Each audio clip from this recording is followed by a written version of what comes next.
I look at it through the lens of economics. And here's what I see, and I'd like your reaction.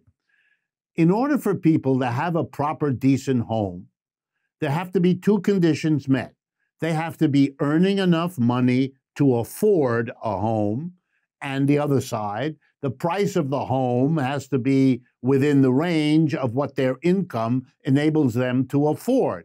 And the problem with homelessness is you're either charging too much for the home or you're paying these people too little for their income.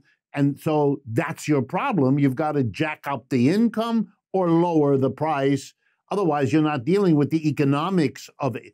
Does that make any sense? It makes total sense. Well, let's take it piece by piece. The landlords certainly aren't going to lower their rent. They're greedy capitalists. They want more, as much as they can make, right? They're going to keep taking and taking and taking. Wages, again, aren't rising that fast. The boss doesn't want to pay any more than he's already paying, right? So, you're running into two things that are bumping heads with one another. What has to happen is, at some point, this system has to really implode itself. It's not going to work. Even our government says the money you pay for a home shouldn't be more than 30% of your income. Well, you'll go around the country and most people are rent burdened. They're paying over 50% of their income for housing. So it's problematic. It's problematic wholesale. Then how do you correct it? Well, you could give people rental subsidies, but guess what? Landlords in places like New York don't want to take it. They stigmatize the people who are bringing these rental subsidies to them, even though the money's guaranteed. It's coming from the federal government and the state government in most instances. But they stigmatize the people bringing it, saying they're going to bring an unwanted element to my building. I don't want that. So we have a big problem. And, what the perfect answer is, I don't know. But I would argue, Rick, that we could take advantage of vacant spaces. Right? There is plenty of vacant spaces, particularly after the pandemic, right?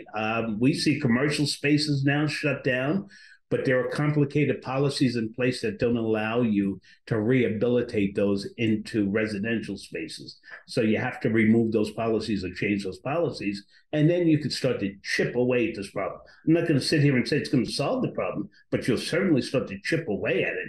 Right now, you're not even chipping away at it. You're making the problem bigger the way the system is designed right now. The fundamental issue is rents rising faster than wages. And that's always going to put people in a strange and precarious situation.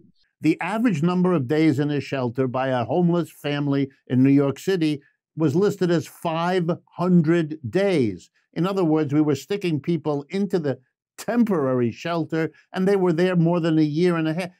Isn't that a sign of failure of a system? Absolutely, that's a sign of failure. And that's what brought me to this work. I think you probably know my own personal story. I'm formerly homeless. I spent 10 months in a New York City shelter, and I was told, you were only in there for 10 months? Wow.